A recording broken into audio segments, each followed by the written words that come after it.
My name is Greg Bailey, and this is a special edition of Sculpture for a Small Planet. I'm in my backyard right now. You may be standing next to my sculpture in the Cummings Art Center Gallery at Connecticut College.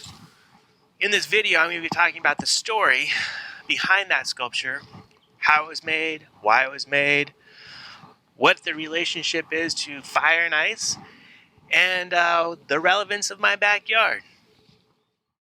Before I get into the story, I just want to say for all those folks who didn't make it to the physical show, it is entitled Fire and Ice, curated by Timothy McDowell and Barbara Zabel.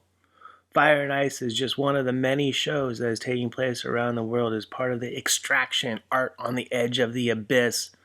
Essentially about humans extracting more resources from the natural system than can be replenished. The current level of extraction is unsustainable, placing us firmly on the edge of an abyss whose bottom I personally rather not see.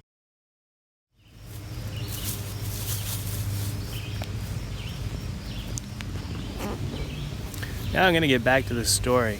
So I grew up in California, and I don't know if you know very much about California, but the fires out there are terrible.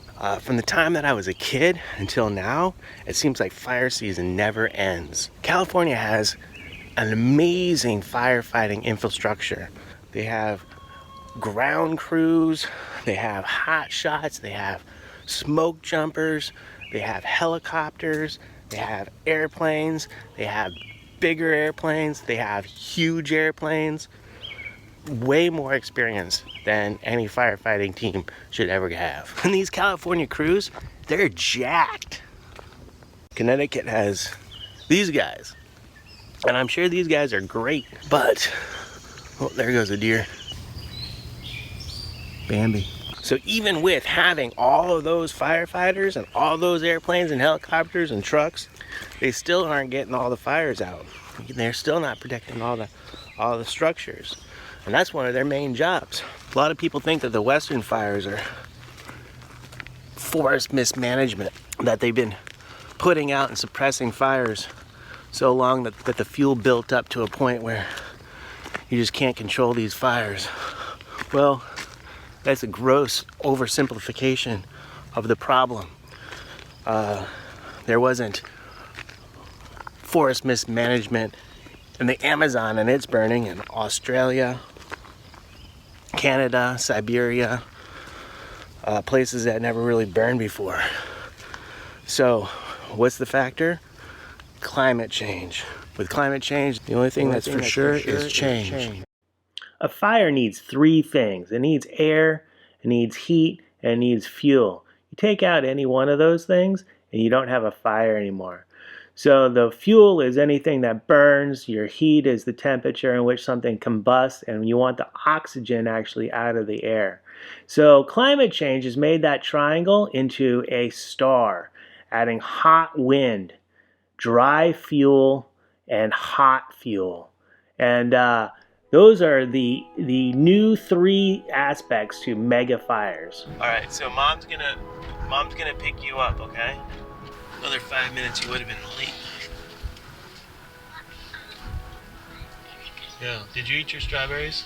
Bye-bye, sweetie.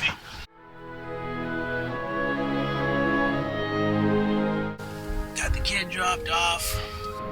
The mega fires that are happening in the West are probably only 10% volume of fuel and 90% climate change. Now, not only is Connecticut much smaller than California, it's a lot more humid. It's a lot wetter. It rains more. Oh, dry it's been. Currently our third driest year on record. We haven't had too many years like this, where it's been just essentially like a flash drought. Now, with climate change, things are going to change. Low humidity, check. Gusty winds, check. Chance of fire, elevated fire danger, check. Be careful out there. Connecticut and the Northeast are in danger. An alert now, the danger of forest fires here in Connecticut. Forget about out west, still very high right now because conditions are very dry across the state. It's possible that everything will be burned up in California and they'll just send all that stuff out here. So we won't have any problems. But on the other side, If they can't cover it all out there, people's houses are burning down, you're gonna need to do a little something around here. Hey, chickens. So you could also just say, well, you know, it's kind of out of my control. Got a wayward chicken over here. She's a little lost. Come on, sweetheart. Head down this way. All right, come here. I got you. There we go. She's got separated from the flock here. Got a little disoriented. There you go. You see them all? That's it. In many ways, fuel is the easiest of the three elements of fire to control. We obviously don't want to remove the oxygen from the atmosphere, and reducing the heat would mean that we would have to deal with our addiction to fossil fuels. But the thing is, we need trees, the fuel of these megafires, now more than ever before, to mitigate the negative effects of climate change. I don't have any control over how we protect our collective home, but I do have a little control over protecting my personal home. And this pool holds more water than 24 fire trucks. It's that deep. Yeah, it's only about a half an inch thick. Ice skating with my daughter on the pond right up the road is possibly one of the best things ever. We get to enjoy the wonders of the world with very small greenhouse gas footprint. When the days get shorter and the temps drop below freezing, we start checking the thickness of the ice. Once it is safe, we skate as much as possible. Every now and then, it would be nice to add a layer of water to smooth the surface when it freezes. Enter the Fire and Ice mobile pumping unit. Yeah. Oh, come on, I'm stuck now. The Fire and Ice mobile pumping unit is going to consist of a internal combustion pump, the intake hose, fire hose, a big fan, and also a stream, and I want to have it on wheels. Instead of having one really long hose to try to cover the whole location, I'm going to have 6 hoses with 4 ends with shut-off nozzles. That way I can just run from one nozzle to another, turn on the water, and spray the fire out. For my materials, I got some scrap metal that I collected out of the dumpster at the college. I've got some bed frames here that are made out of angle iron.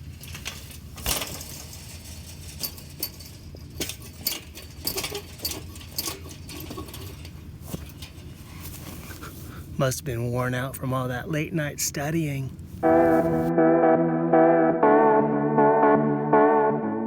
Before I start a build, I always check with what other people have done.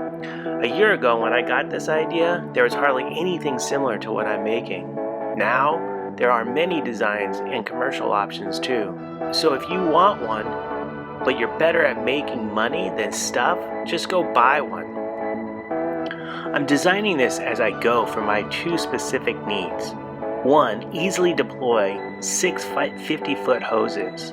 The other, mobility to get to the ice pond. That's it. I'm not trying to make anything fancy or cool, just simple and functional with as much salvage materials as possible. I love working with steel. It's fast, strong, and reusable. You can even make pieces longer by just welding them together.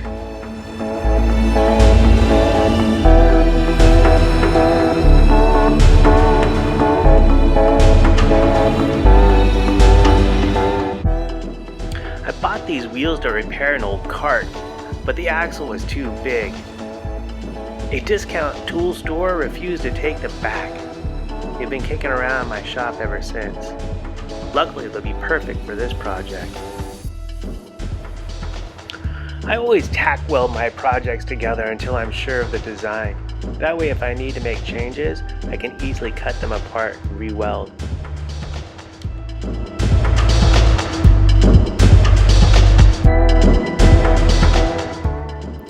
This old steel tube came from a failed attempt to make a hopper feeder for a wood-burning pool heater. It's pretty rusted and it would be a heck of a lot easier to start fresh, but the temptation of reusing something is just too strong.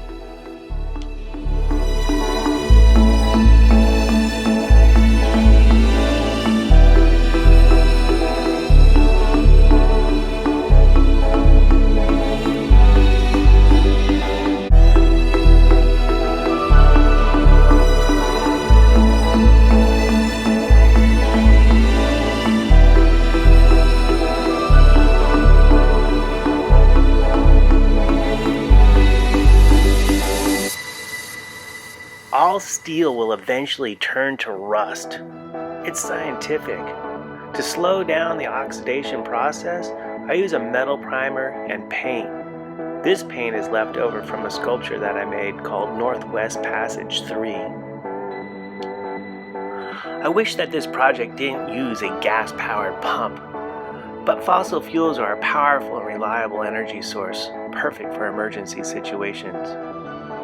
I also wish that the overuse of fossil fuels wasn't making our planet burn up.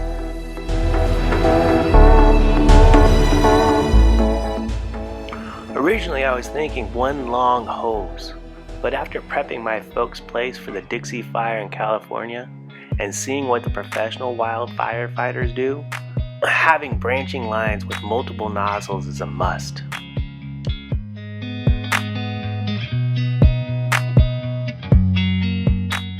I needed to test the system to make sure that it would work the way that I was intending. There were several unknowns that I wanted to make known. I had questions like, would the pump be powerful enough to pressure all the hose? Would the hand tightening of fittings be enough to keep from leaking? Were 4 nozzles enough to cover the house and studio? And would Dot and B be able to move the hoses if need be? All things that can be learned in a shakedown run. The volume of water that an 1.5-inch hose puts out is kind of amazing, especially in comparison to a regular garden hose. I should also note that the water level drop in the pool was barely noticeable by the end of all of this testing. B and I got to test the pump before I built the Fire and Ice mobile unit. I just moved it to the pond in a wheelbarrow. Adding a layer of water made the ice smooth again, and even though it isn't greenhouse gas free, it is a lot less than driving to a rink with all its chillers and big Zamboni.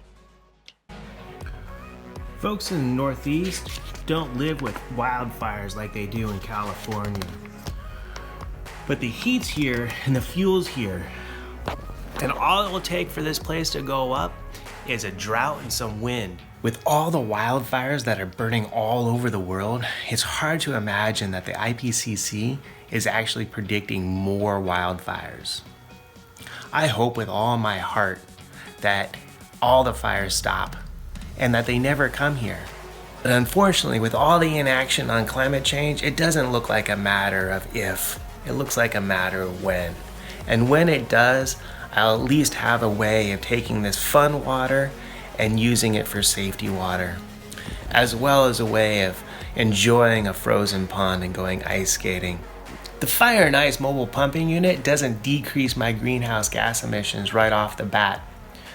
It does give me a sense of control in a crazy world, and if I do end up saving my home with it, the savings in greenhouse gas emissions will be off the chart. Thanks for watching, and good luck and best wishes with all your greenhouse gas reductions.